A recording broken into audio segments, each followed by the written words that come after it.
Yeshia ya mama Joda masene ukuada. Ojefo bosome no yadu enano ne etoso aduonum yenu yade asedama twedi ampose enne so na wotwe no wode yen apamu. Yawo adwuma yo yawo osomo e wose yede som Ghana fo. Ya afimpinu ane aduonu nan. Abato a Ghana fo ye kone akwa akoto no. Yesi kokromoti power. Kokromoti tumi ye wo kokromoti no mu no. Afi ye pese Ghana ni di hie biada se ye koye nim ye free ntem na ye se ye beto aba ene Ghana fo bia wodi mirika wiei so hu ni ebi ye ya e free nura na nsane ne nipa bia kanya wo ho dendende o ni agidi se mampani dada John Dramani ma ama ne betumi aboa ma oman na koso enu nti wasesa wo ho ye kwa akoka che ne se wo no na wo mra ni ese nipa no hu ye enu nti kokromoti ni kure woso woto obo no wode koto aba na omse da bi ye kwa akobo amane ye se adroba fo nkamomuku abuduo bi woni e tony spare pass wonkamomu eye na omumu ache we si ye nyina na ye koye obi si da bi ye nyina na ye koye we mu na koye ene omu acheche na wode to ayampia na wode namuo saa but decision na ye pese Ghana ni wo ye Ghana ni na wo take decision biada afimpinu ane aduonu abato ye beto wo mayimu a enwo se yese media me hwe wo bi ani me hwe babi a wo free ye wo meto amanyokuo we Ghana babi a yeduro no se woni pakro wo petem wo pe slogan ya wo begina so se asem we so na me gina na makoto aba enka mampani dada adwene jekunkofo biribi na asem wo kan ye no wo se hwe wasetena mu na to aba hwe wasetena mu na to aba wasetena na wutim wo man Ghana mu no se ye kase gina so na fato aba bisa ho se wo mashuku kuromu wo apomudin mu wadwuma wo ye mu bibia wo ye wo man Ghana mu no se ye kase wo hwe wasetena mu na wo de ato aba enya me sode akoye dede na ye ne support na bra reason ne say na abeka say megidi se boyi na wose woba boyi na wose woba my reasons good reasons manipa no won kire wo say se me ba enya ma no na me de bedonwere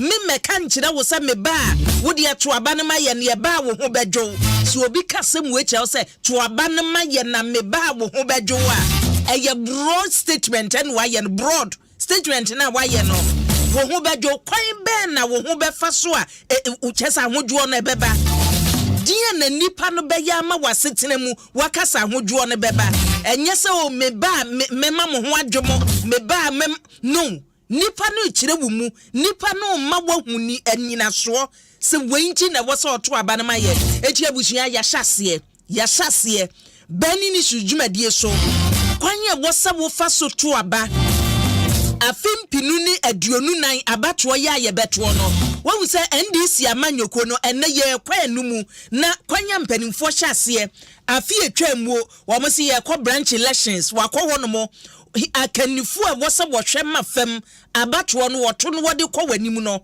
wakɔ ya wie enkakra wode apagyamu a constituency de region de wawie aba national aba beto ene yi watumi apema kɔ wanim organization no sa wo hwa kwan a NDC amanyoko no wo fa so organization no maye no a e free from etodo mo se ya chem o ye ntumi nka ni nyina mbom eti ye di kan ye Eastern region ye Bono region ye Hafo region wo maye ne nkakra ma nei sane won constitution ka ne yesese NDC amanyoko ni ye no wodidi ya kanifo obedi wanimu emrahye bedwam hifo no obekɔ mampani adwa no hifo no wo so obekɔ bie sese so hwe ne mbanimfo ni bi ye de ana che se ye ka mampani adwa de kora o mateki o mu decision awie ene ye leadership NDC mu kora no banimfo ni bi tumi ka so ena mampani dada wo no an wo kro eju o mu eka mu ni nyina wo kan wo kora no oyem kora hyehyew from parliament to him but anwumre ni e wo mu ni se NDC amanyoko no ka se wabie nwoma mu ato ho no mo wo a waye wadwe se mrahye bedwadwa wo be pribie yiwuti brabe fakrata kona kukudurom kofile na safa bra sika wo se wutua faka ho wo a waye wadwe se mampani adwa no wo be pribie enye wano na ade be donwere emesinsuo mu ansa no waham brana be fankrata no na sika abose wo ogie no ko feeling ye sasabu ye nyina no ye na fabra sa wo hwesa ne NDC amanyoko na si ahyehye wonema ya wode kura enye bi ne MPP fo de ye na no mo ka se mo koye nhyiamu a won go tena won mo no hwiri fira no pakosi anwumira ewi ase won beka che ye so decision ye ntumi ensi gina ye eti ye kwasa kofa dwen no mo de ne musa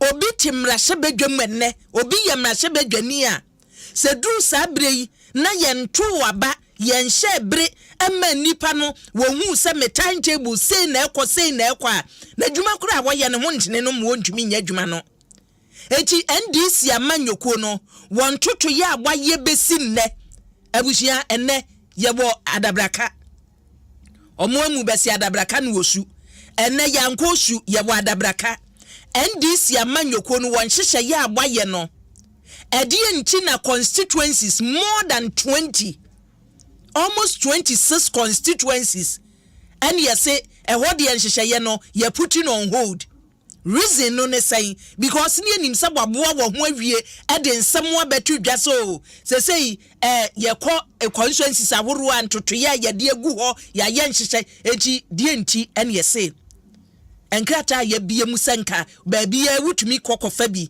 say kra the online na bambebre die nti na constituencies more than 20 you see, you're putting on hold. And they will be in crata muto wono. Nipa dodo saying and na kofa bie. Constituencies are wono saying na near Mexico. Ebusia Deputy General Secretary Emma NDC amanyoko no ewofia se yanwumrei NDC amanyoko no hyehyɛ ya bo ye nyina emu nkomotwetwen no bani ni sujumedie so yesi adwai ye ne eye minua bema waji adwa den ye ka eniema abobosue no na ye ne gbande foyo Mustafa NDC amanyoko no sawope Deputy General Secretary a edin no mabo amawo no 2 deputies baako ene wo ha sei Barbara de ya na che administration wo hye soro hwa ene ye wo ne okofield so no wo ye adwuma eti anwumrei Bande foyo Mustafa ewofia ha meso medin ede akua boachiwa Adom yemfa seda emanyuma ebo ye chidom anwumrei ye agbeve heba center waseda de ye chechire na de mabocho ni asane ese wama pomuden koso wo my Ghana mu ye kan ya pomuden pa se hifo na efrimre santen wonura wode badwa so ano enam eye adwuma se sa agbeve stress no abusuya wonum bia try na hwe wo de officer mabi wo ho no mo agbeve stress no wo ye adwuma kwa wiemu ho no wo de nya warm water kakra wo hyesi mu eti warm water kakra na wo de tea no atum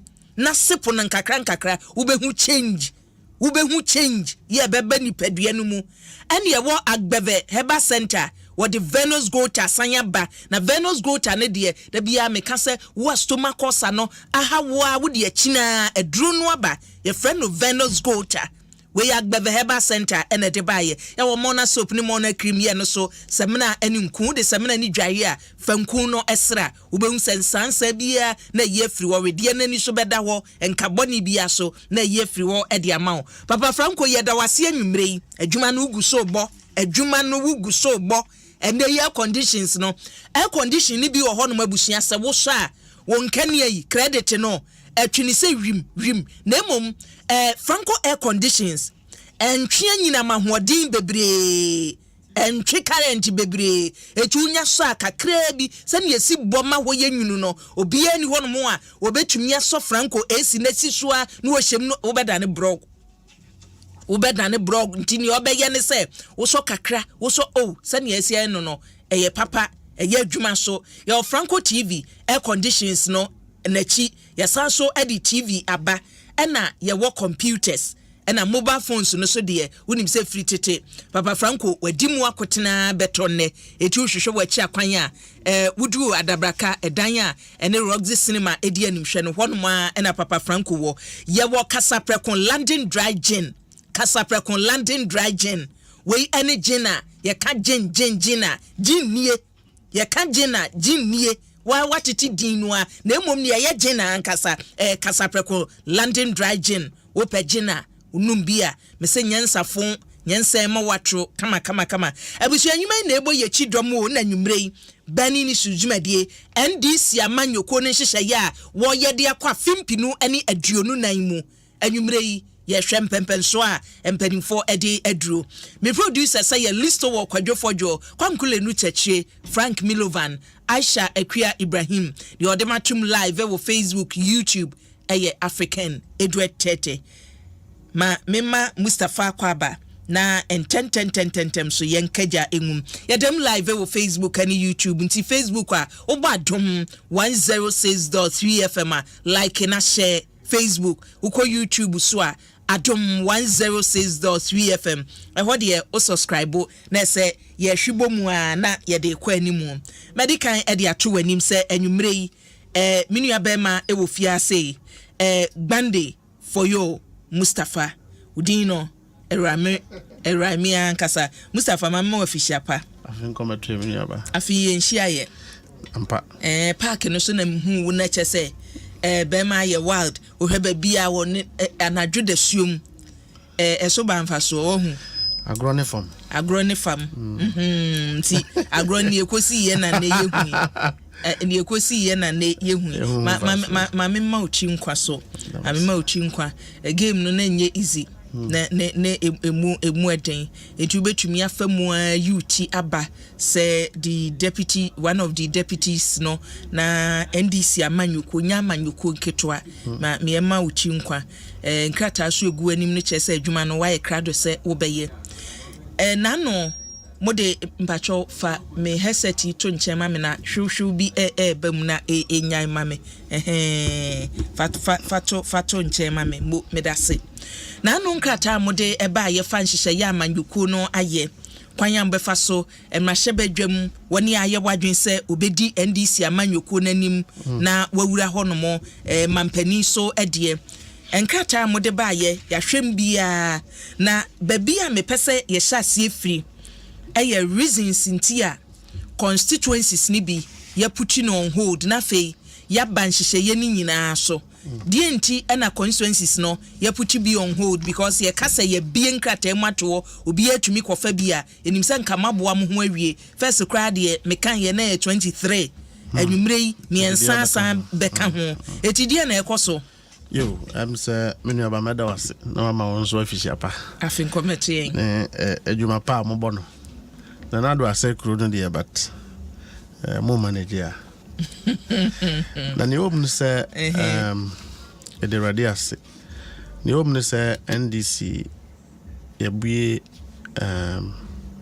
timetable said yetimi ewie constituency regional and national election do so ese yedin niema to kwem na yetimi ye parliamentary candidates na afinzu ye presidential candidates na afi we die ne say special because afi we die no normally no ye be parliamentary candidates na ye presidential candidates but because we have a special case ye de ni na be combine special case ni special case ni say 2024 no about one it needs a lot of planning, it needs a lot of strategy. And you say we share Costa to organize parliamentary election. No, you know about organize the presidential election. We rather decentralize it. That's the beauty of it. Into to abanema o parliamentary candidate. Now what to abano ama o presidential choice. Nature say we know ye niti send ye general elections no exactly. Automa presidential no exactly. Automa parliamentary exactly. no Into parliamentary okay. No will declare the winners at the constituencies but the national headquarters will be the returning officer ye be coalition ye declare will be our so that's the good thing about this year's parliamentary and presidential for presidential no and no be koso ewo no so one more 2 year we cannot declare presidential candidate at a constituency or a region. We have to sum up the votings that happen across the country, no. and then declare at the national headquarters, which will be the center of collation. Now, in this, then here say administration will prepare the constituencies, will make sure that things are in place to have a peaceful, well-organized, full participated process of election.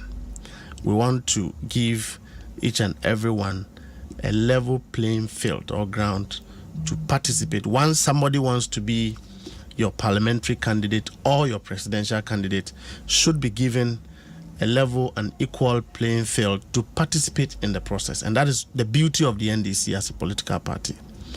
Now, we share constituencies here. They are two in China. Initially, we had about 23. And the 4 and so. Not 3. So these are places we feel that processes to undertake those elections are not fully in place. And again, national executives, as we have come, are reviewing a lot of consideration, looking beyond the election. You review reports your open nomination now also ababeka.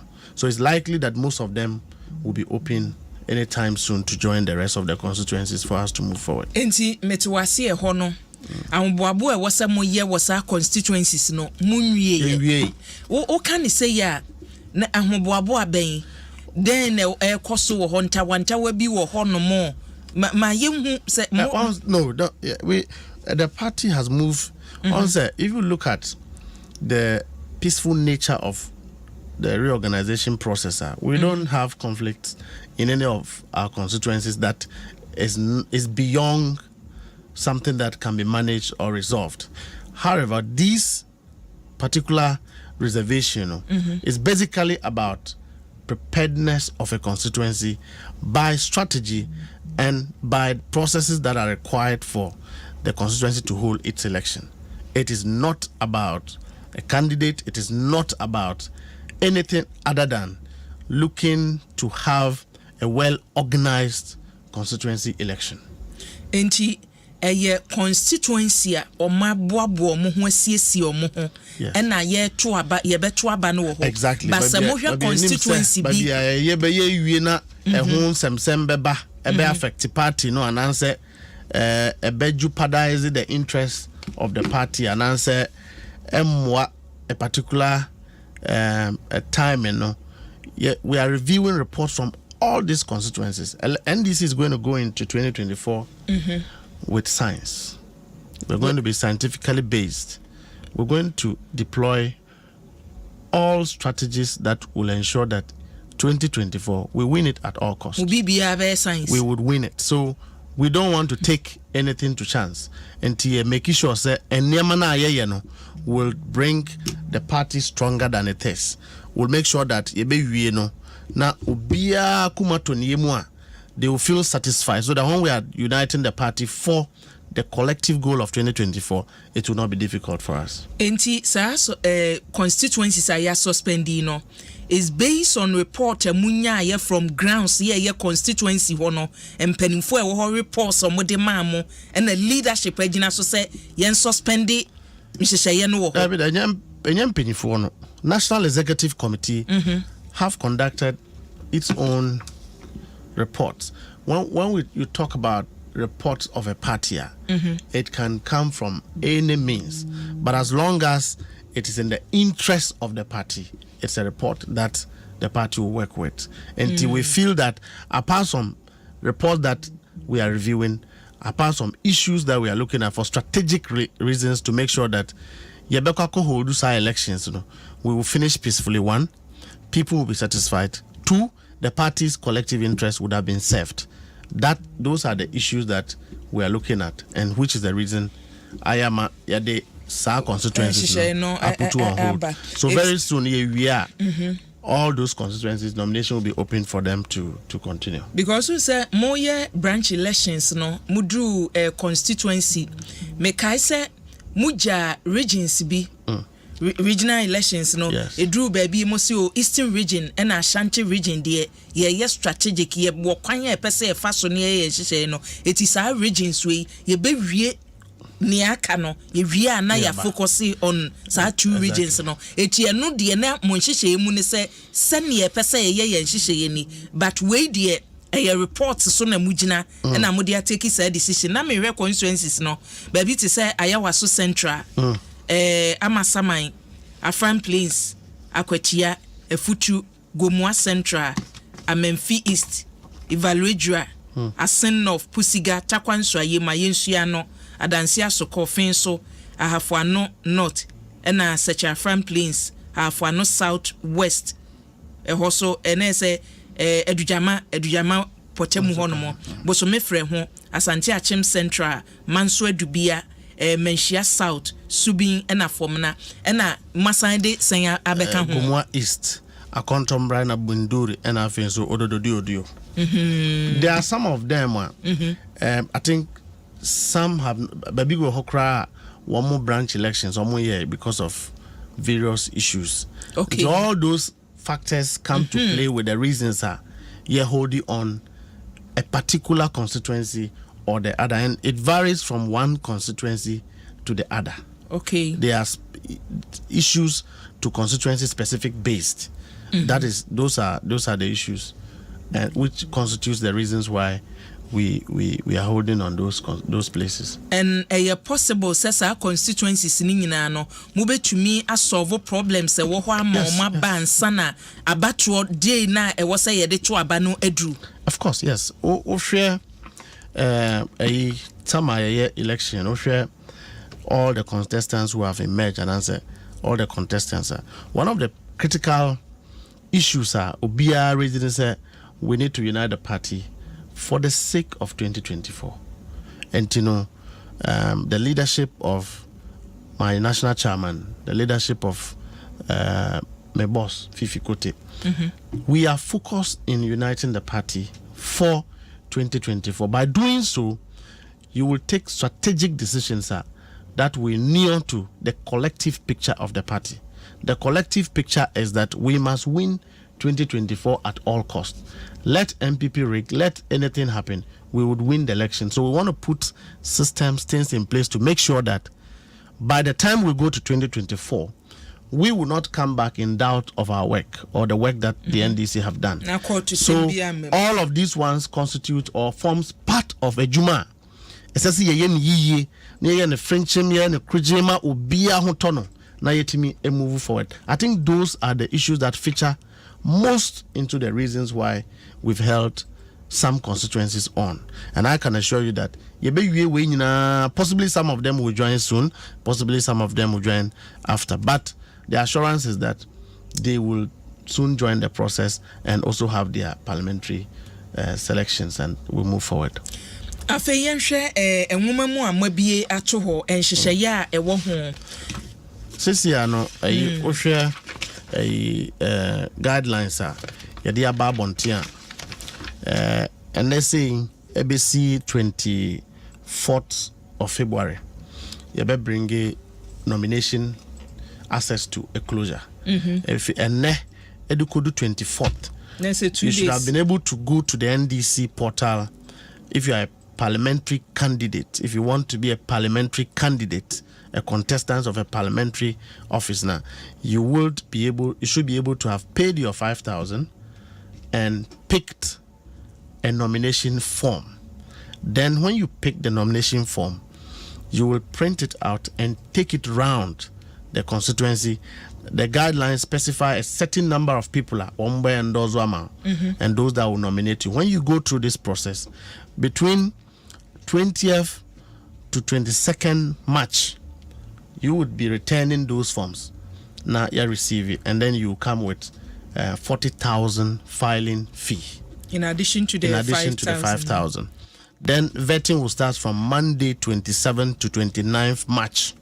Would have done all the vetting.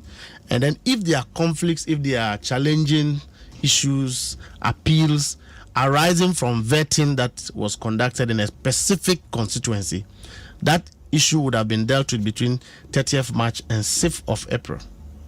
would have finished clear all those issues. Appeals committee appeals wo vetting committee wo nti ewia ni nyina wie no nyame ma ya kwan a na Saturday 13th May 2023 na ya elections wo hwe afenso na nomination forms no wo se ye portal no nko an obi betima akoso anase sisi ade wo beko portal no so ni ho forms no untimi nko headquarters nkofa bi ho ana offices no yeah NDC has evolved as one of the strongest political parties in Africa.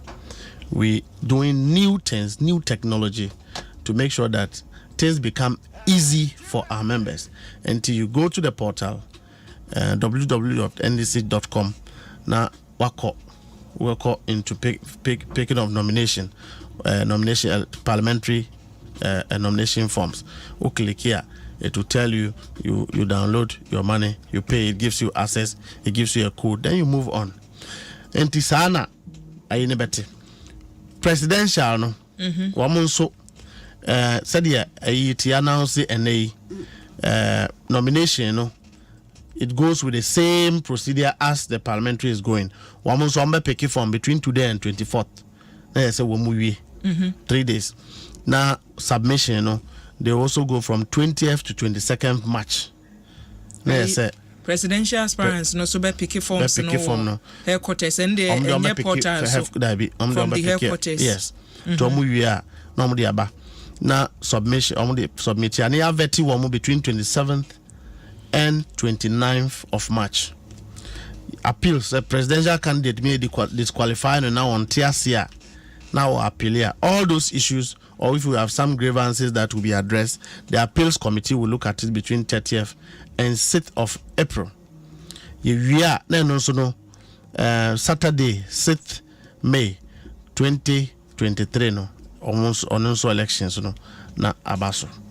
Now what is more important is that per the guidelines, if you want to be a parliamentary candidate, said you pay your 10,000, you pick your nomination, and then when you are filing, you pay your 500,000 as filing fee. But qualification, very important. Say you must qualify to be a president under the 1992 Constitution. And only presidential aspirants need na working. Exactly. You must qualify. Say, utimi ebeye presidential candidate or NDC mo. Also you be a obetumi edi mampeni. Easy betimi a qualify as or mampeni abeye. Na say also show age. Exactly. All of those issues. Sound mind. And Article 62 of the Constitution. So you must be of sound. You must also qualify within the Constitution of the NDC, pursuant to Section Article 41 and 42 of our Constitution. You must qualify within those processes. Then, again, you must be a member of the party at least 10 years. Also, what deep party? 10 years. 10 years before you can contest as a parliamentary candidate. So, okay, was 10 years. So, why man you could met that? Near Banny say, yet ha near party no nipa no free baby, especially your more ya or more amnoneno. Yeah. Uframnon your buy ya or say, or per se, or be fan crata no, and Mashebe dear, and Mampeni dear, and also horse are close ne woman. Oh, I don't know. Cecilia Bukrano. You can be a member of the party worldwide. Okay. Because we've been able to, with the help of Honorable Alex Segbefiane in office, we've been able to organize the diaspora regions or districts very well. So, diaspora chapters, the whole world, we are getting chapters to manage our members over there. So, even if you are not in Ghana, you can still be a member of the party as long as you are a member in good standing continuously for 10 years. Or UK or Germany, baby, or Wubiano, and was say you no NDC, a man you could was exactly baby chrono. Yes. You can identify yourself with a chapter. You pay your dues regularly. That makes you a member in good standing. But in the case of parliamentary election, you should be a member in good standing in any constituency throughout the country. We are now. You should be paying your dues. Dues in India went straightforward, or you should not have been disqualified on the basis of Article 46 of the Constitution under any disciplinary procedure and process via stop you from contesting an election. Once you don't have any of these impediments, you qualify to contest. We emrashebedwane mampani no. Exactly. Eti mrashebedwade no nipa no constituency wo sene ebredodo a constitution no eka ebre wo se udi wo constituency woni we nyina na wo se unipa krohwe wo ho wo eno ho ansa. Yes, parliamentary there no. As I said, would be 4 years. As I said, you would have been a dues paying member between 2018 till now. And also I was set we did 10 years wa manyoku no man say no 4 years. And only 4 years. 4 years. Party no presidential one no. And 10 years no. Because me kai say ye fa region there na regional elections no and tawantawa bebre ba ye obi si o me wa manyoku no ba mente ho na me to aba metikuma se me to aba wa table omuso omunnimme ntawantawa bebre we nie womu oni se constituency ho no ba bia pese ogina no at least I was watching how say mfie 9 you should be a member of the party minimum 4 years. You should be a card-bearing member of a party in good standing, and you have paid your dues in full from January 2018 to December 2022. 4 years. Within these 4 years, if by January 2018 you are not a member of the party, you don't qualify to contest. January 2018. January 2018. From this date, when member of the NDC in good standing, paying your dues, you cannot qualify to contest for these particular primaries. You may qualify as a member of the party, but to be eligible to contest for this election, you do not qualify. It's say the first we a member say NDC amanyoku ni enchere say ubetumi akofa krata ni bi ye wo enhyehyɛ ye wo ho mfie dodo e wo se odi wo amanyoku no mu constituency kro so ebre wo se wadi wo ho a wo de adon amanyoku ni nyina wom.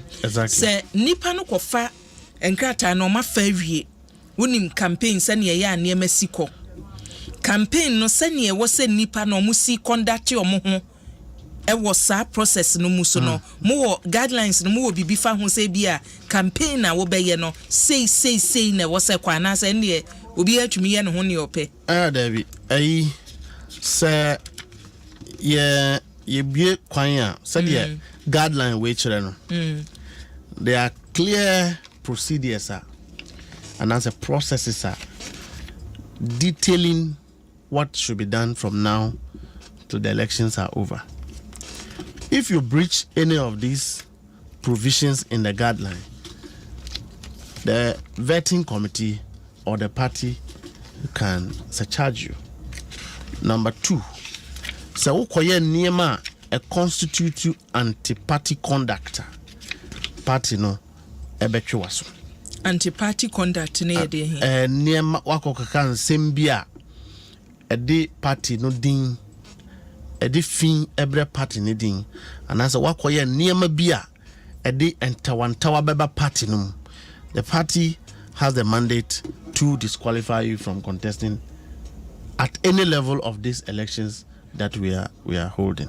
And so I believe that those who are interested would have had access to the guideline already, because picky from now you also have access to the guideline, and they would have been conversant with some of these issues I'm talking about.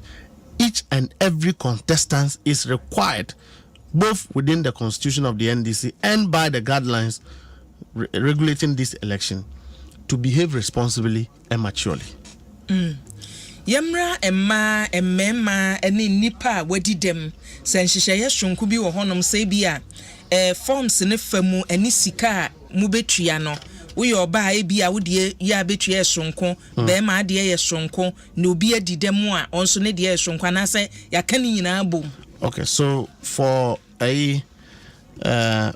for parliamentary no under regulation 4.5 say we are oba and answer we are disability sa filing fee no we betria 50%. We are oba and answer we are disability obia what did them say filing fee no obia ne ho sisi ne ho so no tua sen exactly obetua no so like obia oye able person like you pay 10,000 5,000 to pick forms you pay 40,000 as filing fee. Okay, but into filing fees is here man betua 20,000 disability forms to betua 20,000 and now pick forms and so be 2,500 and I send you be forms no dey 5,000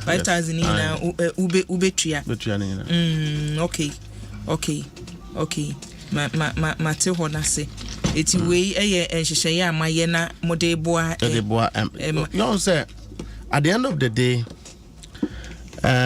if you look at this country and as we Oman Ghana high democracy and as two major political parties say what NDC have done or have made a lot of provisions to accommodate and develop women and to give room for people who are disabled persons to contest. And no dey beba ho because say nhyehyeye no kra de baby e wosamudi duru no minim constituencies ni bi wo ho no mo a baby e yemu safe seats no kan e hwere poni say ade mo mama nko eno ya pre ho angosi aga engineer osema ye ne sonko for ma no because we MPP for so de omo de ba o mbe bibi say ya o me copy en sa anso angosi aga o mbe copy mo na omo nye bi ade ne ye na edika na omo di ekire ma me nkwa mama so emra if say enne yi ni nra mo ka say mu bi enwuma mu ato ho nom no nipa bi ne akuhuduo bi a omayi omuti mampani dada John Dramani Mahama emra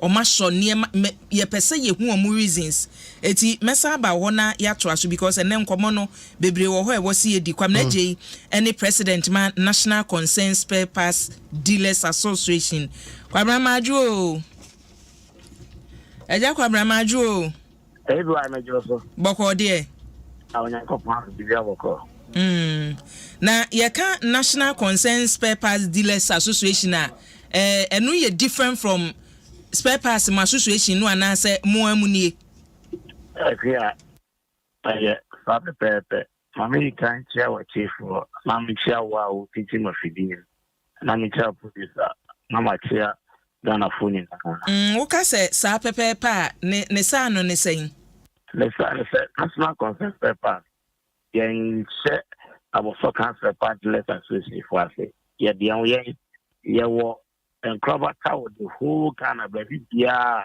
ye talk town and nema etina se da bia ye ti Spare Parts Dealers Association no moye mienu wahu ekia sabe pe ye mienu aye wo National Concern Spare Parts Dealers Association ye dia ho ajo Matias na na no yenya ne ntiese mu ne akuhuduo bi aka bom akomampani dada John Dramani Mahama ne naso se wonsan emra we no mukuo no amanyosam kama adwuma ho wahu amanyosam entan na se Ghana ko ide uri se enema ye twin ya amanyo ne ye nyema to no so ya amanyosam wahu se oba obeto ka ho ade amebo a obesere so ni na ebe bo ageni ti na so economic and politics e egedi eti yenhwe mo nantesi amode ko mampani dada ho ya sem de titi ye ne drivers union Concern Drivers Association and Okada Drivers Association and National Concern Spare Parts ye president anono you could nine and yet say it was ya so nsu afọ asa about 2016 neka e wo gadi adawa for aso the town also SHM 2016 Nanado ebo etwan aye his excellency of say dollar oba obema na ejina faako se ne bema gadi ye mu bi aye kokon fa niema the Neman bar, a victim at home at the maximum for. Or such as say, import duties are it here, bar, obey as your amay. What's a day or say the brave? Am I now a cool, a wab so kind, a sika 200,000 Ghana cedi at the boost to another campaign. Okopota and Suna Bar, a 30 May 2016. Now, the first mini statement budget 2017. Also, this goes to my first atmosphere kind. Import duties on used papers abolished. Now, here, why? And come in the Minko school, media, I'm also kind of moment. So, I can't be abolished and pay a few. The year 20 feet of spare parts, full spare parts container. Now, 14,000, upwards to 17,000. And then, import duty everyone. And customs amount, grant annual, or paper the manual. And 80 components. And import duty, a bear 0.00. But a yet 0.00. Not import VAT up more than 1,000. Now, here, I dare the action. Adding a tax of VAT. If you say, a year not a married, not or did that day. Don't you not a boy thing. I said the import, not young import duty, am I? You did home and the other category says benchmark value. I could about benchmark value. And the Baba be standard value but for me, take the book academy, the call. Benchmark value, no. And let's say, mobile phone, maybe iPhone, 30 Pro Max, a bit to America, a bit to UK, that's all Korea. Unya a boy pepe. And John Dramani Mahama time no a year 2016 no. Cost of so bar or any or now a boy back up now I find it be a 500 Ghana cedi. And it's 10% of 500 Ghana cedi as duty. Dr. Bamia Bayano already leave the one or say benchmark value or no back exam so. No question in your ton or online or coin on your $1,000 or send you my benchmark amount to 50% of benchmark. That's more a day. If you say, I'm probably buying dollar, John Dramani Mahama, I need so you're incompetent. 1 point I wouldn't pay no on demand 4.27 as of 7 January 2017. And the auto dollar almost 13 Ghana cedi. Into Jadinia, that is $10,000. And I have 42,700, 427 billet piscano. And then on the 130,000, and I just had 10,000 Ghana cedi. And I said, Sicano, amount over $30,000. Ejaje, near who can say, Abaya, what you show ya my reasons, Nientia. Pempenswa wo man na duru no omode ya duru wo maka ntokwa a ekoso Ukraine ene Russia wo maka covid de abamu a kire se comparison ma wo ye de toto mampani dada John Dramani Mahama de ho no sa abre ne sa kwansidie we sa hawi omanhia bi eno na entomaso mu ahu me pa ho me kokwazo me kokoria me ko United Arab Emirates saga the cycle of pass if you're I'm call Dubai 2013 almost $1 3.66 COVID I can Ghana for Dubai COVID I can Korea for COVID I can China SAN oh I never been a comparison. Yo, na ejeje yenhwe ni sei. Sane wo kan mampani ye oteso obeba. Mo a mo nkrofo ibi. Mo boaboa mo ho gigi sika. Wo kan 200,000. mojeje ye se mode support ne campaign no bra na ye ho kire yen na aban yi ebaaye ene yi mo bobna dendenden na niema nyo mo betena akire na maton mo niema ene se mo beyi mo anim se oh ye kwa akọ support we ye kofre ne se wo mra na ebe wiase mo beba besu se oh ye nu ye ho ene yukura no ne wo kan mo na makose mampani dada bra asem a wo ka kire mo ho kire ya sabre wo se Ghana muwo enu nti mu hia no di asem na mate afri mampani dada John Dramani Mahama ho ya mugidi yeso ahochiri obeyi afri mu because wo se ne o kan bebre mpo no wo ba ya age egu eti we di na mate nanado di o kan bebre no agigu ye na yewa John Dramani Mahama afia obeka ya 2018 abari kaka ye se ye ba sabu ka fa kofa company automobile company Sabah ambassador cars. Our policy document no I am messing the ama producer. Only say we must say service car a be American Korea apem car me the ba me and the America ba.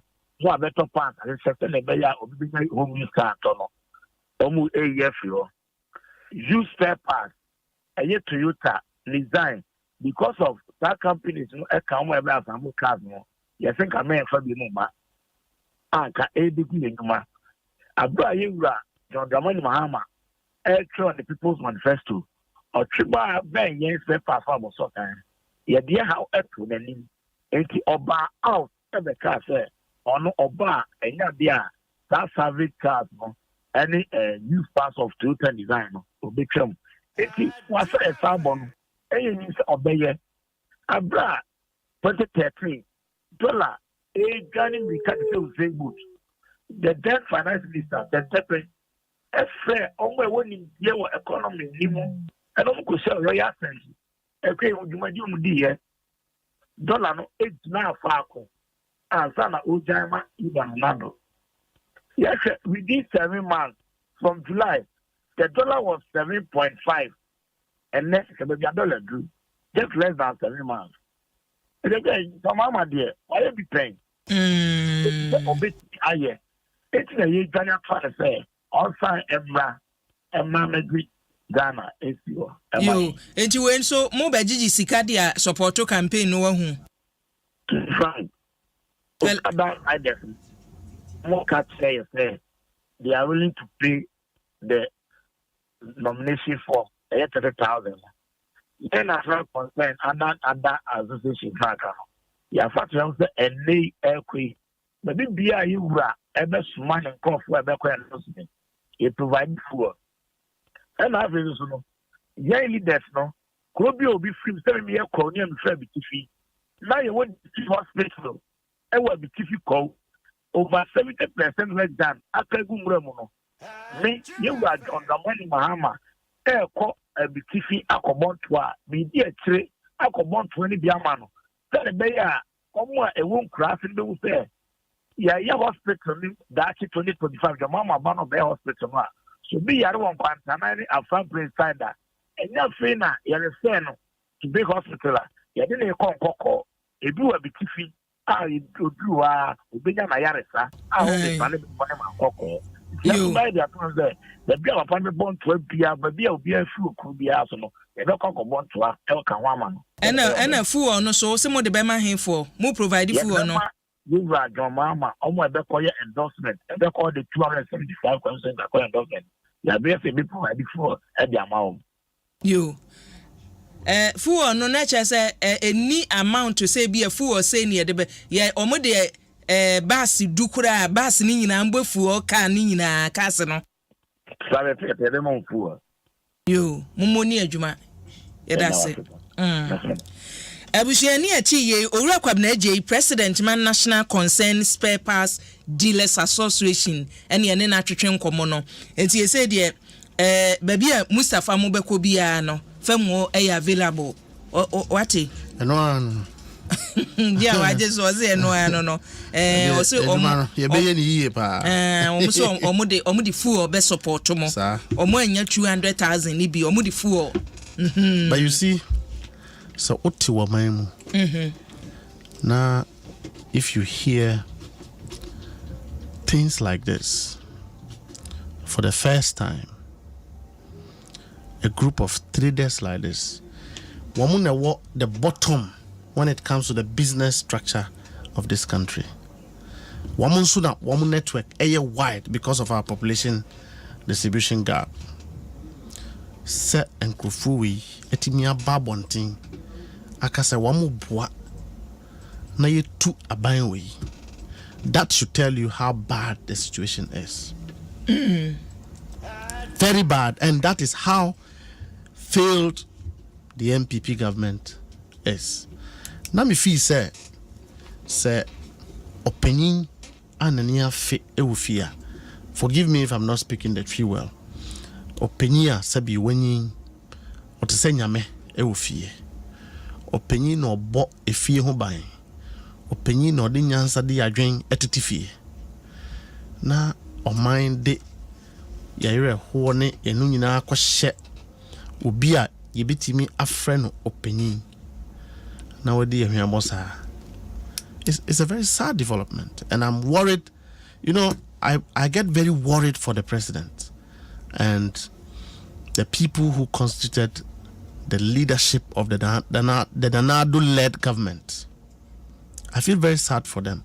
So even if they feel the way they are managing this economy is legal, it is not everything that is legal that is moral. When you have people actually acting to the extent that conscience is not pricking them to pull brakes, then you know that we are in trouble. The only solution is to ensure that I don't even think MPP is in power. The people who are in power, no more nanado ne nebusia for na dam fufuo. And a woman yi MPP, di MPP party no. A dino more for dino abeji power no mona omo enjoy. Some of the MPP phone be accom the woman saying yeah NDC phone. You don't do that. Number 2, so share babia o mafa woman ye free ni babia ye do. Not till today o man penyi a woteso. Ye ka kira wo say woman mu ayedin. Wonua a wo de na kwatra finance ministry. Onim hwe sesano. Niyam penyansafo yi a womo MPP party mu bi ananse in your system mu bi na womo mbe ye niema yi a and also say wo say wonye. So really, is it because you're the to me ashe or man so you do whatever you like without recourse to the consequences of it? Now enkrofo sing etimi abe picky form say omo be tough well aboa obi campaign amana beje oman atran yi. That should tell you where we are heading to. And into na yen so the air adwin say yede bibia ya hoodin. If it takes our life yede beto form e de ya adwuma ma NDC aba power. You say decision am taking san ekono scientific base a year asemo ye no. Na wo ka say MPP amanyoko no ebi mu kura kwom di omo chen mo hefo na o ma be ka kire mo say kwom de omo now they won't krom ha na hefo na MPP fo e wo de hwe say o enyina nim say aban de ka unya ba power pe. There is regional balance near the idea. Now here anakofo ado abanya yenyina na enim say asantefo kumasefo na MPP e kasa wo mudi hu akotia na if you Ashanti region. How many people from Ashanti region are in Nanado's government? You would have constituted Nanado's loyalist to be able to be part of his government. Will it be fair see Ebeka say region be true abama a particular party in this party neba power? Attention and the focus should go to that region. Say a basse ye selective ministers near ye biano yemfa ye new hesa region no more. Wabra ye nim say even in the constitution krano kwan ye fa so ye yes ye bibia ye na no e ma shebedwam ne mokoye ho no mu general secretary ya wabe chairman e kasa o say regional balance ya hwe niema bi ene ye de aye changes no It's when you say yenimsa Ashanti region no mo to abama MPP panti nanka attention ni nyina nko. Now say Odia ye Ashanti region from Eastern region. That is NPP's second stronghold. There be Mrs. San e was say ye ne say baby o mo to abama party bi ye pa no. Ye ma attention ko ni nya that regions no. What incentivizes and what motivates people to work hard is their representation. Representation. Obia odi bebre ba no so odi bebre. Entino enka MPP for Ashanti region ma wo mu vote dudu a wo ma wo mu na. You should see visibly a reflection of that contribution in the governance structure of the MPP. Uko Eastern region here babia omampanyin free no. Apart from chebi ho na otwa ho a wo ye ne ho yiye na say all try so obeye ye kwan ya ekonu krumi. Kokofodua odi efa eburi kwan na kasa kokofodua. The road is so bad, and you ask yourself, is it MPP's second largest stronghold? So these are clear evidences that it is not MPP that is in government. Adom pe wasemwa homwa. And that is the same way his appointees behave. They don't go out of the status quo. The same way a more presidential a year ecosua. You see what to happen. All said Omujojo Alanchemanting. The president's cabinet, the president's appointees, his brothers are all supporting Dr. Baumia against Alan. Mustafa nyen sem say na mo keka mo ba na enhante mo because enei sa wo nsem a wo kan mienu. Yes. Ne mi bisa wi da nchen na sa wo ka say MPP amanyoko no ehwe se o maba power na ekom di bi mo.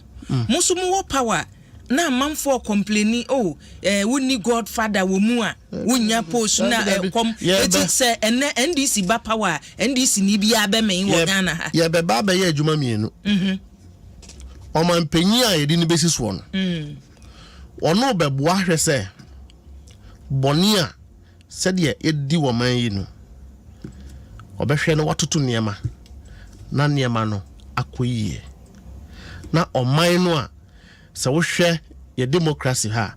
NDC is the biggest contributor in the development of this country and the stabilization of the democracy of this country. We will not. Yeah, so Emma Obi Meseno. Omanpenyi be ni ye. Number 2. Na yenso executives no. Ye behwe ama ya party for no.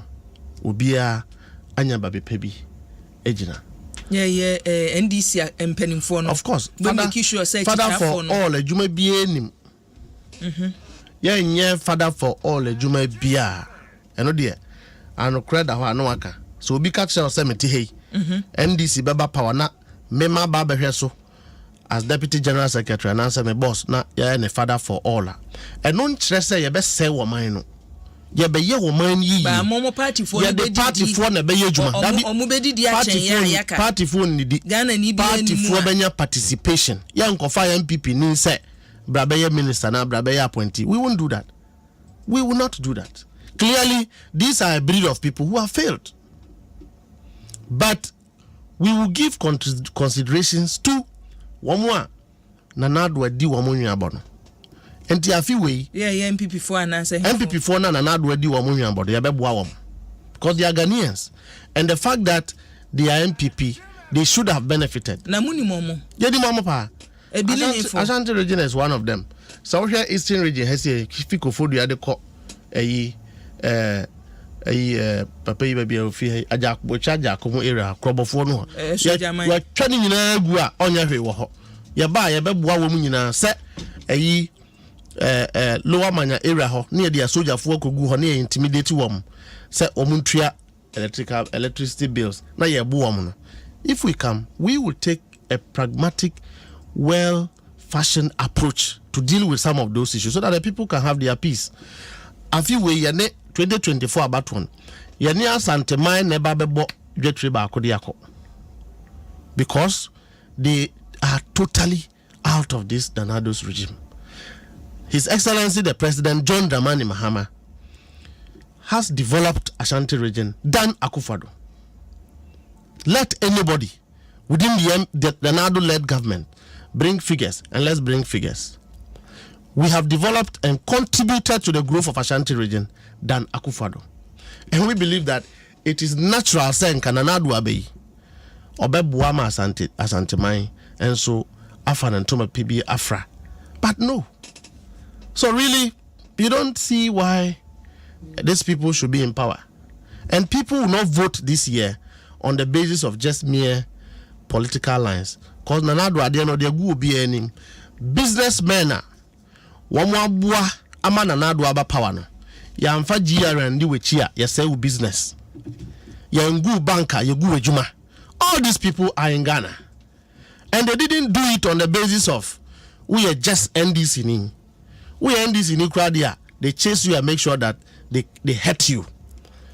We are MPP Nina, Yampewa Semwa, ya do business at the man and Abusi Afono. That is what he's doing. Yabasa TSC enumuma mensan emra yensamra ye chika krana yenhwe ene mubi nkrata mu eto ho no so far yenhwe forms no omo a abepeke ene sene ahokeka no esitie because sene wasi a charge wo amamu a ekoso emu no support no ajama national consensus papers for the buy enu na ejiga usana questions de omanfo a ehwe live wo Facebook and YouTube omo the questions ni bi aba ya ye baby sa wo bi apart from ne me bi sa wo no ye be ko honum bi eti mempese ya adwen be free enhyehyeye no a mo ye no so enei ye bisa se nipa dodo sen na abe forms no omo a fili bi hyehyeye no tesen okay sir parliamentary ne presidential ni na sir sisia no system na ye dey organize process we no website digitalization NDC cry the ba me anim and you know baby all of these things on the third day, but I'll tell you that it is very encouraging. So I'll share from various constituencies the caliber of people they are putting up themselves for parliamentary contests. It is very encouraging, like never before. We are so happy. The quality of human resource out, it's very encouraging, and I think that we are happy about it. We are confident that the next parliament that will be set up, will, just as we will be having a lot of credible, well-educated professionals who will represent the party in parliament. That is the most important thing. The numbers are very encouraging. By Friday, we will know the total number and we'll put it out for our listeners. What kind of quality of people for approach for him for the womb? The last time in IGP bodyguard back who a womb. Yes, I will share one background, sir. Crofua, one ye a juma. And Crofua, Oma Kusqua, Comonim, and Crofua Sabio, one more year Jumama party no. One more be and sorry, places are in parliamentarians, no more GSUM say, Omo sure say NDC will have a seat there. So those are the very encouraging thing that we believe that we'll have a strong group of people to represent the party in parliament to add to the existing number of parliamentarians. Mustafa Maminko Eastern Region Ranamene regional chairman or Eastern Region Chichen Komona Yenshwe and Nesanie or Montotuye no AC Ekoye. Ebusia make us say Mark Oliver Kevo Ewa Humaso Eastern Regional Chairman from Secretary to Chairman. The youngest regional chairman. Eja Kevo Majo. Everyone Joseph. Boko dear. Birthday so. Me da se papa. The bank there na me do ke kabishia. Me jene dende me show enim na nse de nkran na se wo man hyew kane nanka studio ni ehu asese wo Eastern Region kwa wo hu. Nkran se na djuma na ya mede. Both na wa hana dosun into ya have seen na dia bread on Mahama. Into woman so eba be Franklin. Wajuma so na me hwe constituencies ahoro a ya suspend enhyehyeye senka omutimi kofa nkrata meka constituencies no region mahu baby te say Afran Plains area honomo ewomu Afran Plains area ewomu seche Afran Plains ewomu ene ano Afran Plains Ashanti region. o de ne ye de hin Afran Plains South ewom ena akwatia sokora ewom akwatia wom minnim sa constituencies mienu no wona awo region honomo enema te sen because ye hwe animu senka constituencies ni nyina betumi aka bomu na nka nhyehyeye na ye adwuma na nka nuru se ye koto no na obi aka ho problems e wo ho no possible se ye betumi asolve na animu ya Madawasi na ache abumati for ina emre madam sama mama konya amse o shasi consensus ayedie ye water three consensus we appointment ma and na me ko say ye be nominations no e wo 30 consensus enti emumiensa na mpanimfo e kan mutibo mu no o mayo madwen say ye ntwentwen so ansa na yenye ntutuye kakra ho ansa na etimi adie na saami nsano ye sede na wo kana from South akwatia na ayinsuan enti these are consensus MPs wo ho and very strategic to our 2024 win na win both presidential and parliamentary enti o say ye who ye ansa na ebi kwan ama omo a omo kondo sombi dina no ejina omo edina enti so far the samuensa no ena penfo asentren so kaka but 30 no there ye bi ama ene as of there 7:30 enume ya ye share dashboard no so no abita nya na say nipa there 50 MNN Kwan or Mafa form 50 yes. And on my form say almost ever contested parliamentary no it's very, very impressive because this is the first day 3 days yeah no Friday now say nipa there 50 bushi akwa pick form there now say amount for ahotoka wo ho amanfo odibie se wo somba beboa ema yesesa aban na yeje seat ni bebre edeboa NDC aban a the excellency John Dramani Mahama eba be form no esa ho keka no wosoro pay o hwa out of 50 no emu 19 afelo am form se wie etuam fine fees no ewie mo twen se ebe no be so no makoso mete e wo part of iti our economic power premium. 3 constituencies no a yese yen suspend nomination no wo kakra no because MP sete ho no dodo no efri mama nyokuo no mutina mo hwese o ye be mama ko se monko ana mbekwa ananse ebe mo obi ni ma besi akan ananse o haw bi wo ho no mo ye wo se mo hwe na musiesie Obian ka obia say or ma obi akọ uncontested sabe oba NDC mu a NDC one of the most democratized political parties for Africa say ye party mu na ni padodo extra magen pa ese obi nye parliamentary candidate and also obi presidential candidate ni padodo extra magen delegate e conference e extra magen no political party be any Ghana has here or more than the Paduana. It's young, the community etum a pay into Ubia Nua or Berka Aquacote Biacase or yeah, I'm a Ubiak on the push. But that's not so on the strategy or the ANA. Last 4 years, so when you say you improve parliamentary votes, no, na last 4 years, for the first part, open nomination, now close to 4 times,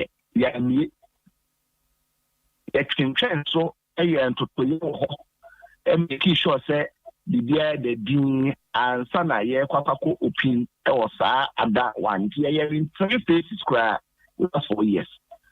For the first time, your preparations, upon a new year, ama your team be in 30 constituencies at once. Ama a cat trap na you we are to say a Juma Crumpo up supply or formula ama in your to 2 years. Ama it near be text out of process. That is very impressive. A mummy and son 24 bekoso edin kita also a Juma Potia was a year. It could say a man the best Amaya opening nomination in 24 bay. A strategy part of the reading, a strategy to make sure that Star City your bekoso are retaining Star City na I NDC seat mapa. Only say but it is a use one. Not since 2000, we really are in Swano. Until 2020, I really are in Swano. Not as for 20 years, now in we are in Swano. We will need to repeat the performance in 2020 or even more to be able to maintain the seat. We cannot treat it as any ordinary constituency and then go the open nomination will be able to contest your primaries, your MP, your campaign. We need a strategy behind it, and that is the reason why I get changed. Also, a bit to say since 2008, Obi aniwa wafa akwatia seat apasum yenu pen. 2008, different person a year MP. 2012, different person a year MP. 2016, different person a year MP. Sana 2020 also different person about the MP.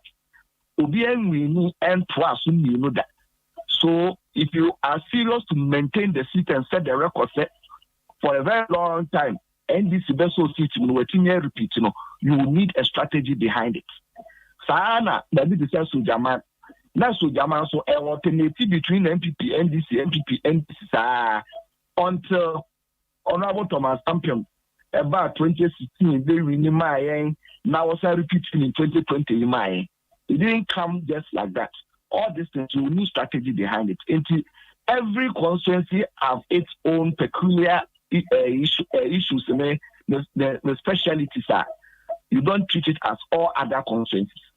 It's for the good of the party and to fit into our strategy as a region. Tina, Sami and Samo, 24. I just to say was a chance. Yada ehono ase ewo nchemu a wode amayen na forms a mpanimfo se obi atumi kofa bie no yeba ma mpani adwade no ho a unse MPP amanyoku yi eduru baabi chairmanfo bi o ye support we eduru se wo mo kwa abatro so no ye support we mo chairmanfo amowo regions no mayi muti wo bibisa ho no kwa woman say yen 16 regional chairman in our crown, Yahu is essentially John Gamani Mahama, ahead of all your regions of the contestant. A catcher and say, yes, Reno. Yea, no moody regions, Rama and say, Yankeso. The Buddha say we are the custodians of the regions. Yea, na ye baby campaign, you have bought pro regions, Lumina. 77777. Okoje adopa. Unko sere da diku enfa nko kodo o pese kan a anoye nam na o de akokaka kodo na ye mere e de amam it is the part for na the tije wo yemu de aduma say ya yensa say yen hwe we have no man as any other mandate than to bring the party to power. It yen naturally we was interested in who lead us how betumi ama tumi na ba. Because the 2 million now, yet means some party for one control as someone to know. It is any other say ye 2 years. Now I was saying ye interested in whoever becomes our fair there. And one to know, Yasha, the Kumashi, ye tear Ghana for the Dona Casa, Ghana for soup. It's for Musu, or Momukita, Bo, or more face, as you do Mahama, Baju, never be brow tie, Ayentie amount for them throne and not there. And the Bosha Casacas, that yen my to a bane, when we are home, and Yama be obey, yeah, 7 one for Usa are more pension for Sikamu and Sana Utimi, ASA, Yamaka Sakas, and I'm buying Yadino. Ghana from one year, Dinano, almost a quad percentage excellency John Dramani Mahama at the Sabbath. Yale regional chairman, ya call round say campaign, ya call round so. Near Tinia branch executive Neka train, ya Tinia constituency for Neka train, ya to Banamamo, Moshe, making sure somebody do Mahama Beba. And we cannot fail them. And Nunti and assisting regional chairman in ya day are more ding in tax excellency John Dramani Mahamachi. I say, on 2 franc Hanamai. Na adwuma enya mre empire na 2024 no yentumi nyitumi na yenje Ghana emfiri nkwasoma le MPP4 de akwakwakoshin sa decision no sasa yonwa enye wankasa no eja kevo wankasa nye onwanwa kakra se nipa ye bie nwoma mu ato ho bia mefa nkrata ni bi baba kwamnadofo ayi ni chi kwajobo nsu ayi ni chi ebi kura hasan who deputy general secretary meba who deputy general secretary me kan say na wo ye no madwene ho agesem wie no mabisa no basa nipa nyina boma ba bonten kura beka kwajobo nsu ahya ne campaign ase aye ni posters papa kwamnadofo so eni se sabre wo ye rezi fans ye donations ahodo nyina wom enti nka montomo regional chairman no wenye ordinary members o mu ye chairmanfo eti se kwaba ne se mampani dada amma na foforo bia ba mu betumi ni na ye adwuma wa amaso wa me contest am accident wo ba na so ma nto ama na ebe ye onwa se wonya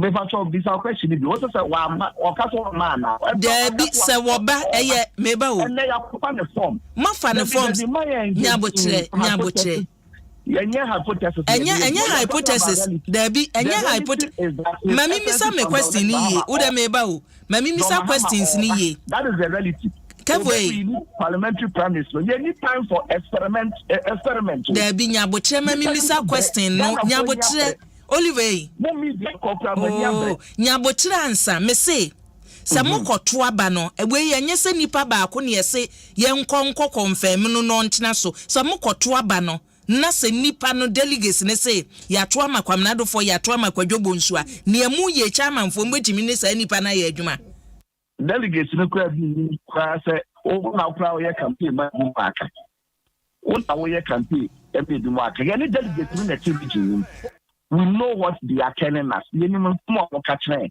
You see, man, they say, yeah, regional chairman, no, yet baby, and a party for more from the city baby before. We are embedded in them. You know, more this is every day. What they are telling us. So, yeah, I'm only keep a partner of branches, no. Partner, you're two about our branches. You almost air catching, and I hear it's no service. Obvious, fancy, open nomination. When we say NDC, they be no innovative. Form picking, online. It will be not now them one picking. Opa uncle baby will be able to pick a form. Meaning is ya block will be as a movie and pick a form. And as a headquarters one after so pick a form now. Ubian barricade will be as a movie and platform. There's no restrictions on anybody not to go into any region to campaign. But we also have a right to direct near about what partner at this time and also we just are right necessary and some as regional chairman.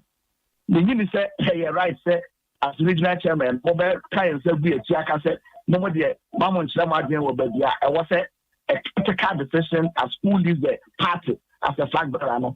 To do. Meaning say info right. Except Becca said, at the end of the day, we want what is best for the party, what is best for the country. And the Ghana food now dying. Yang any the viable alternatives. Alternative food for beer and you apart from NDC and they Obi so a bre MPP. Obi say MPP a good anymore say. Obi so when no so na ba ma MPP. the viable alternative for NDC, the viable candidate, alternative candidate, or Excellency Don Dramani Mahama. This is a person engaged in a experiments. You know, when the money they want some idea about the do. If you want to continue on that line, the people can engage that. But Ghana, not couldn't play woman. Register. Experiment. You be a why you depend and a Ghana for a channel, and the party cannot feel the mass state to be Ghana for at this time. You chairman, Mamina was say enumere. You, Ebusia Eastern Regional Chairman Ma NDC Amanyuku no Mark Oliver Kevo ene ene no atwetwen enkomo no decision chairman for wo NDC Amanyuku no the 16 regions or 16 regions ye wo mayimu ene wo nyina ase mampani da John Dramani Mahama ena emra enti ni enti o matiki decision no eno ena wode atudwa no na piaga say MPP 27 years omo a lot to show. NDC 27 years omo ni hwe a omo de kire Komensa pillar 2 was say Dr. Alhaji Muhammadu Bawumia wono ne choice a Ghana fo nyina make say 2024 abato no obetro ede ama etini obi abeka bia no Bawumia ena eba Honorable Valentino Ninoy incoming MP for Kole Clote constituency and was watch no entwibu asi akonsema memo mabaso ene adwuma moye no enwumre ma me adwa fe na ye mechia wa enwumre pa mechia memo adwo medase omuna samoa was Ghana for ma wani ena ho na so ombeto aba na omonto no wisely because ene se wohwa MPP Amanyoko no ayebi oso omayebi na Free Senior High School ekane omaye ho abasa eba abetena so onipa kro wa mie wani a wayira Darren Smith osi Canada kompreku e Japan one the choice ya oba nti omo kane omo ye nyina omo ye kwa Amisco Spelele Kasoa osi AK Hawatu aso osi JDM ena Ghana sese wo bia enim se woba na debut osi JDM ye nyina ye nim ne se efi 2020 ene sane anu ositie no sachira ye bia ema animu mami adwa fe na ye se NDC matna power emfie bebre de pa na moye somo my Ghana ntine mani abre chinchina mosembesa abade na aka mo beye mami adwa fe na ye de no ko mensa pillar 2 o se Dr. Muhammadu Bawumia ena eba Joseph Gate o se ebiwai mampani da John Dramani Mahama biem dum so biem ewo mayimu da bi ensi ena Elvis Kwadwopoku o se ebiwa mechiamo na mesro kache owura gbandi mame se ne wo ka kire ye no se wo mo ko se ombeba power dia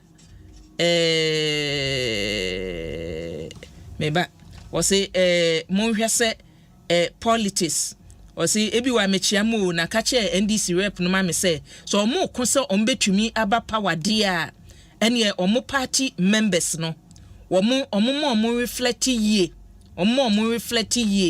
na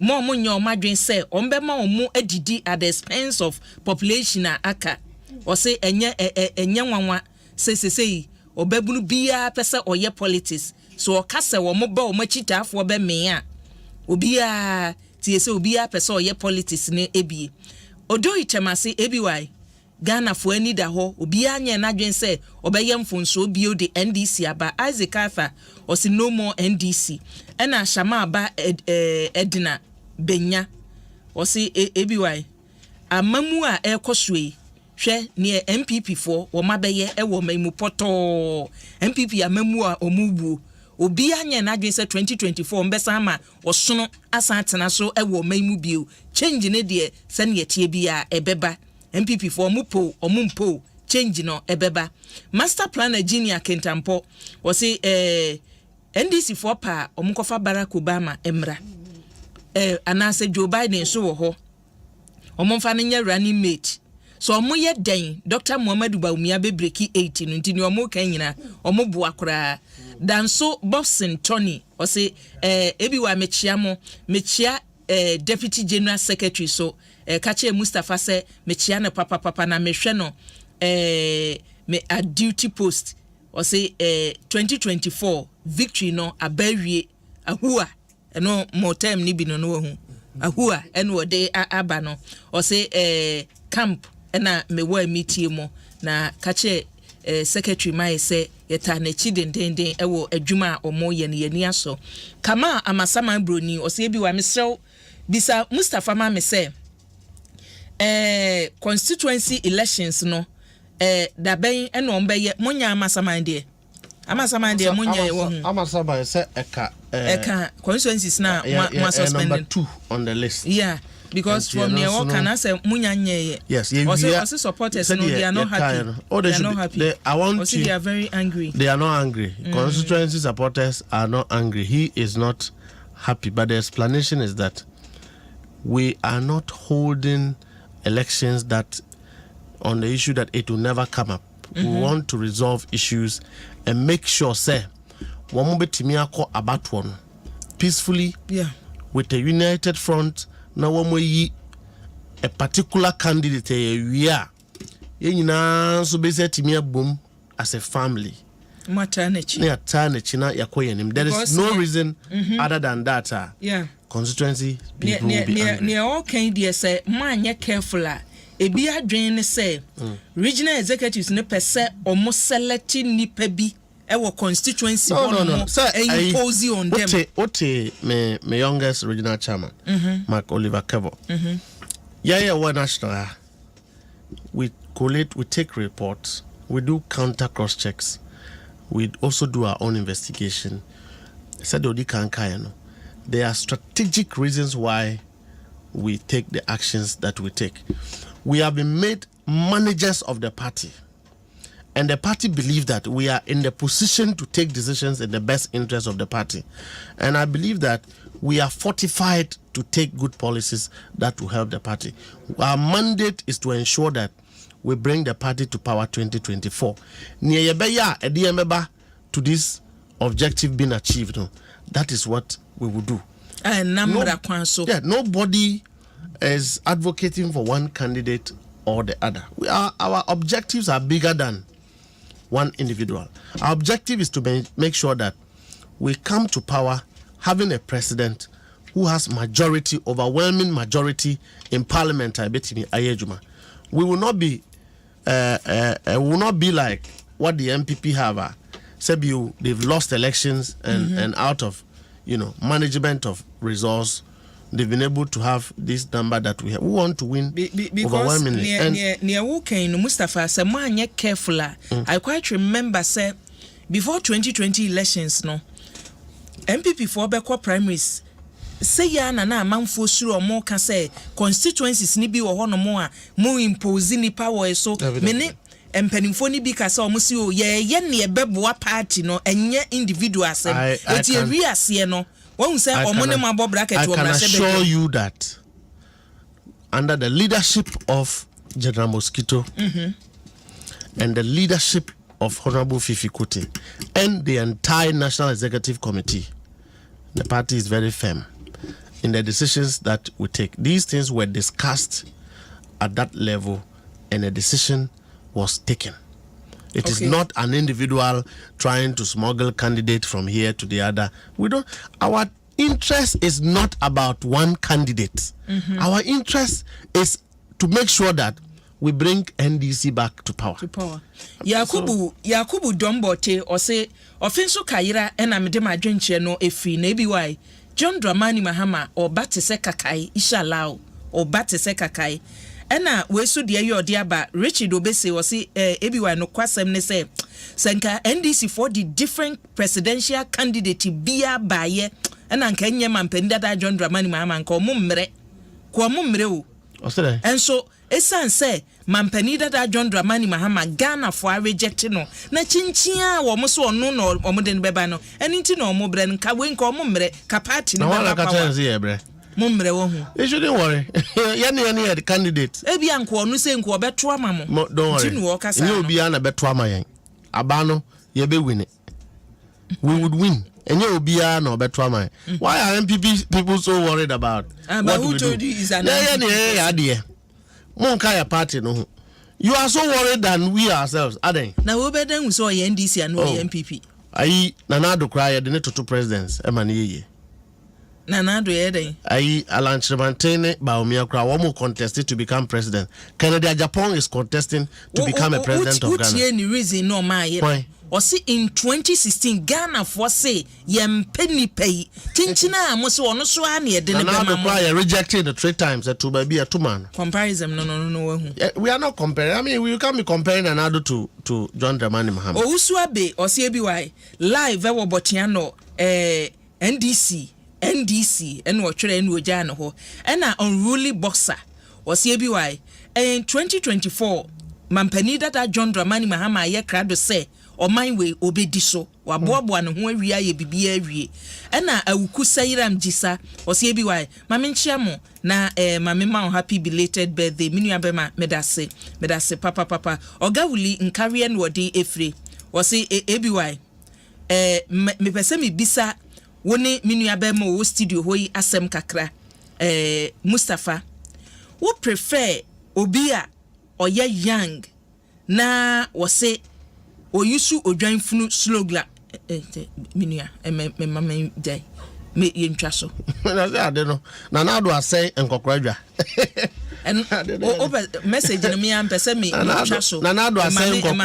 Nanado asay enkokradwa wo ko fa enkokra bi kotodwa wa ye nto mama ntwa so because ono so ne comparison ne ne wode ba ne say young guy was me you odwan funu ani akokora Nanado asay enkokradwa ayi the believe say odi openyin kodi president a obeye djuma no Nanado asay sade no Emmanuel Asrifisi ebiwa misrew bisa Mustafa we ansa no wako NDC amanyoko ne ba omu main objectives ye nti omode ba power no ye den ade sonko ben na omo beye because omabada Ghana fo ahu won policy foforo ben na omode ba ni ye ba ye no ni ye ye ebi da wa da so ka ho asem na ye banso a first of all I believe that say ye omampanyi wi a ordinary vision ebetudwa ye support ye mampanyi na ordinary vision na tudwa na yetimi achieve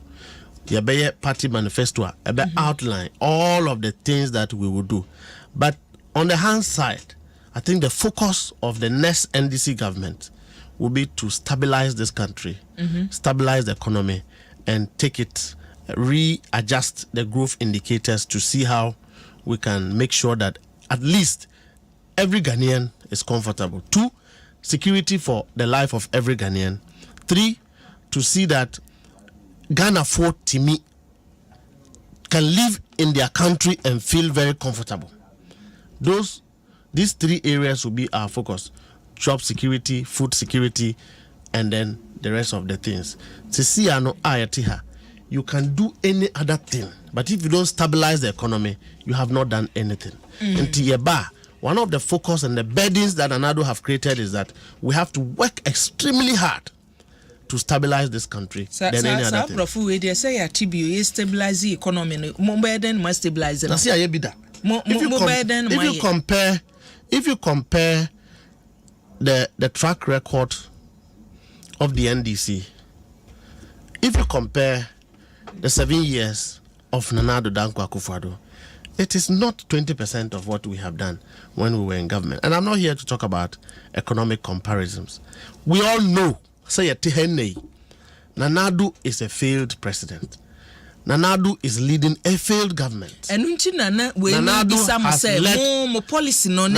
has led the country to abyss. Your policy is that will reverse the gear. Smith dia or day aba or CBY Mr. Kache Mustafa Mame say omunchenji candidate no kombenya nipa bebre candidate no adie Nkrofo train a contest. So look at what this guy is saying. Nkrofo 3 and 4 yenyen wi Nkrofo kwa be pikibi obodi no mampani dada Mahama mu change na no I say mampani dada Mahama no he is one of the candidates, right? There are other candidates. Why is he singling out President Mahama? Well, her support to say regional chairman. Nobody is changing a candidate. Nobody is for a candidate. Yeah, kotuswaba. omo ko votu na omo chusu omampenye a obedi NDC kan nipa obedi enti ya betwa ya hwe ya de no obe contest the election bia omra say de yet high executives abelenwa o qualify ya bejo na mbom no o self assessment ne wo adwuma obey na beche maka obenya mo close we ya mo de ahye hoyi abelenwa say ebiwan no matter near NDC guru sebeye still Dr. Muhammadu Bawumia say mampani that John Dramani Mahama oba 10 times obeyina hwefom onso ne de ye ode ba ye eno no SK Frimpon Abrokwa o say ebiwan please yeme nwanwa se ne bi mu si ha wo mo ho wo mampani dada ho na mamo mane ma oba ne MPP amanyokon MPP fo suru no enu nti na aden no mo manaba oni competitor bia ba na oba na Isaac Arthur wo say ebiwai bisa Mustafa ma me say o mu refi double salaries ne niema bebre o mbe ye na wo de ye ba no ana o mu refi ni o mbe ye Mustafa ma mema ya frɛ for emrem kakra na miwia wo be summarize amayen enhyehyeye no ne ye de betwa to abusuafo mesremo ene ye studio lines no ba ku wei ene ye be yusu ye lines aka no aye faulty kakra eti 054 5511063 ene number ye de eye adwuma no 054 5511063 number ye de eye adwuma no wo frɛ ba ye bejo so 054 5511063 ofra ye bejo so abadwumadie no eso enwumre mene NDC amanyoko no deputy secretary your war amanyoko no mu deputy general secretary ene no esi adwa enwumre ya ene no atwetwe nkomonti NDC amanyoko no hyehyɛ ya waye nyina da ne egu akwan mu wama ye hu enti mu amokoba na na media mu na ye disqualify me wakyerɛ ne ebetumi am ye disqualify wunti nsɛm a wɔka no wa wo hwɛ na ado ho to nsɛne so na so onimu a ene na anankɔ ha ho kora hello everyone ejamenti wo mo afidie no nkɔfom na to asoma me okay we dey national government then I want to say boko mini abema na so na many many pa edu a we dey oga wole ne me do ntare e wo kuma she na memo aso na mchira wa uni abema kane na bo china na bi national organizer na deputy finance minister ewura John Kuma atusu MP one year was champagne come to so an constituency well listen do awa o share said ye ewura Mustafa betina wa ne hu fifiri air condition isi so ne hu fifiri but one in say I don't remind Mahama M1 number 7 president want me mama bu amemo ye de koma me say no so kan ye 7 president me tell am the be na nya chindi na so kan ye man chat so kan ye man chat ya ko don say I don't remind Mahama pa share so pe ye no de bu akwan bu my Ghana ye de koma na I don't remind Mahama say one of your branch en trouble man ye trouble man of the share papa be bu akwan mu say I don't remind Mahama ye we Mustafa ke if you want to know what you don't remind Mahama ni NDC no wamba yo be dey Ghana sika any NDC that dey double salaries I catch say na wa wi amana to akadompe satan to na covid ni Ukraine to kwa bi ani wa na Ghana ani wi ati na wo cheni wono you don't remind Mahama ti na mu amemu no and I said Ukraine and na covid ni wo ho che wo wi ati na so wa dan ko for wa for wa den ani chi papa ku akwa na fa to pepra and na free education ya ya my eco school fee you don't remind Mahama ni NDC and you were Mustafa wa we do na mche nka Ghana for man to be bechi o ma report you were don't remind Mahama tam para na wo che mi wi ati de dia no ko bi no UK ni wono na ma me mo no ko tia de machine fi so mo ba for JSHS no mo che 50,000 5,000 4,000 ya de o message ni nchire mu no mo medase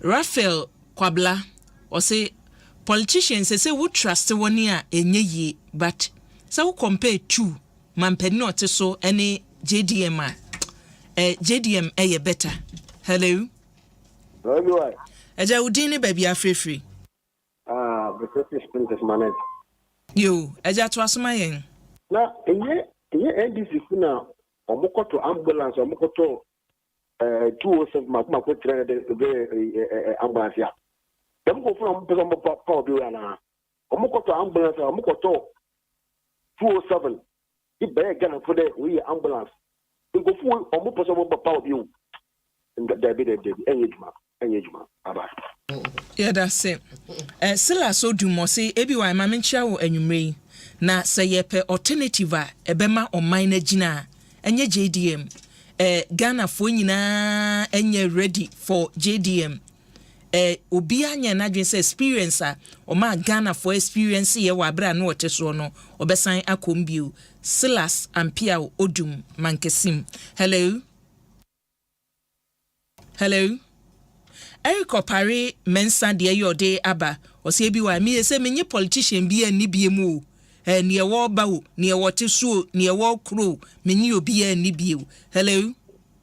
Hello, good evening. Good evening, Eja Udini baby afrefre. Pacho, did ya boy to get something the Biamitio, but another Atia cinema, I was telling you. Now my castle and I can Japan push over of a best president now and arrangement. Now let me see a part to a German woman is in you. Obiano president, ambulance, ambulance to move, and now we are so much ambulance of Tobayana. You pay for them, Jom Hoyao. You pay for Jomuya, and can you go back and come to Messi from double salary come out young and I catch on to Manka, Onya and my tongue at the you don't give up in your point to a German Navy. I go, can I put your demand out young of Foka? You invite your mama to Kenya for my knee, the market. Yes, yeah, that's it. Keba ablekuma o se enema nyina da adipe fe se NDC for ye ka the men a ebi mu so omo obi a omo ni bi enu nti na nipa baako na dodo na de ye dinachio mampenda da John Dramani mama ya ma ono nko ane mana waka wa amanyuku no mu. Hello hey Mr. Oma wa fidie no nkofo mame. Hello hey kule we da mo man nko ansa na otu aso Mr. Steven Tufo was say NDC for or me pass or mobile power a 2052. Enti almost starting now more prepare Dr. Dufo any Dr. Dufo say your mama dear why spy. Hello ABY Eja Udini baby afrefre ABY where you well near Bema and amwa kwa ewo ayeswan nana mo akomienti o me na chia na me obakampa na me josin oku ansa yisi ya owo ayeswan and you alam which Martin a president in waiting anyway ana me tise nsema and for eka ana over no kakra because you got your mama waje MP waje deputy minister waje vice wabɛyɛ ɔmanpanyin ne mmerɛ so na ɔka kyerɛ yɛ sɛ ɔman no yɛawe sika de ma n'aka dompe enti yɛntumi ntua nɛsrɛn sɛtia lɛwa yɛntumi ntua NDC mmerɛ so ɛna kyitafoɔ yɛ adwuma 3 good years ɛtuam ka 3 months sɛ ɔkɔka a ɔso ɔno ɔntuo bia NDC mmerɛ so ɛna ɛnya unemployment graduate association a na ɔmo nyɛ adwuma yɛ ɔmo kɔka you go to Makacham to so ye babu no ye adwuma and can't ye ko drum ko twa ewura go kwa ho no bi no ko to elevator be ewura ko name point ni ni na obi se kuto but anya hwe no and then even for the bible it is free education e be ka ye ku twado it is one constituency one amount e be ka ye ku twado the ne what is one part e be ka no and the purpose the kwai to some kwa ye hwe me ko so osu ekotema which you take papa na eye ho Motor way to after all check papa na eye ho you go for the airport yeah that's minua bema tegbe man or say yen change obi a mampenda da John Dramani Mahama no an obeba oberi nso obi an change obi a ma menko Mustafa ho Mustafa ye koda yo am say meda wasena baby ye dreedy na party for constituencies ya hold one elections or one ya be koswa kasa kire wo se omunya botre na omun continue to have trust in leadership say it is in the good interest of the party and their interests say you be holding on those constituencies, but we will make sure that they will have their share of the election at BBR adadi. That's it. Yeni so ediachi enti ni ebesi bia muria ni ebeba app bia no. Yebeba na yeni mo a campaign afiwe no. So we was na twaba. It's not going to be party, it's not going to be about slogans. It will be about nipa asitrem. Sedanyang nanado. Ehwemba wa boy no nyina obi abehwe. Wa wo ye happy no. You vote for MPP wa onya happy no. Ope nsachrai and answer open ya mafufro aba o man mu no. You vote for NDC. That's it. Happy birthday Nkoma Abigail Boafo. Nyankopon onhia we free Manuel osinyame nhia wo na onye wo kese papa babia wo bia na anwumrei abusuafo e se wote ene no a Deputy General Secretary ma NDC amanyuko no Gbande Foyo Mustafa na yene no etwetwen enkomo no eti free sabri ekono adwuma no anu ahyase no yene ne be ye atoaso akwa animu mo yene no ebe ye atoaso madwenche no so de bebre abasila so dumo de ne baaye keba wo de ne baaye opayo so de no ebaaye ye de aseda ne bi ema kasaprekon landing dry gin me say sawo yo bi a opa gin ensa gin dia ensa de ne ha adwen ne so obenom nsafo na wo ba upie ya ebehwe no wani ma ye woro atwa photo kasaprekon ne de no enubna wom wa hyeda wo ye wodwen wo ho eti se gina kasaprekon landing dry gin ukwa anu abodin no kasaprekon landing dry gin no ajo de wo a wo shop musu ebi ni ho no chese wo ya ka chi 026 2351 251 ofra dudu bi ehia ye de bema Agbeve Herbal Center ya de mona soap mona cream abedwa so sa semna ni nkun we sei ayadwuma wo akro hawo wo a chese nka bi ewo ho a wo de mona soap ni bedware na de cream nasra away enka boni bi ekọ your Venus Gota and ye also dro Venus Gota wonunum bi ebetu stomach ulcer no asiama yafun yade bi aso no Venus Gota eye ho adwuma mesrew sa wo pebabi a Agbeve Herbal Center one hospital no ewa so to last of baby a tasi rank no wono ehon ma na Agbeve Herbal Center ewo na Franco Trading Enterprise misrew say your phone gashia papa na wo pato dia Nokia phones e bi wo ho Samsung phones smartphones ni bi na ye wo smart TV so ewo ho no mo air conditions no so e bi wo ho wo frɛ Franco Trading Enterprise number no 0246 422338 ofre ya joso abusianfo me de mo asio me producers kwamkule nu cheche den executive producer listo wo kwadwofodwo Frank Milovan na Aisha Ekwia Ibrahim ni odimi to mu live wo Facebook and YouTube Edward Tete Friend African obejoso abusiame so medin de Ekwia Boachiwe Adom ofre mi ABY mejoso madam ase Emma Monitia monyimfo na nebre no aso ene ye wukuade o enti na se ekuma mama zimbi odo ahoma so ene na ye wukuada Valentine yi manti no mu ne wo no odo bosome no enti ne meda ekuma betena se wa beyi ne mako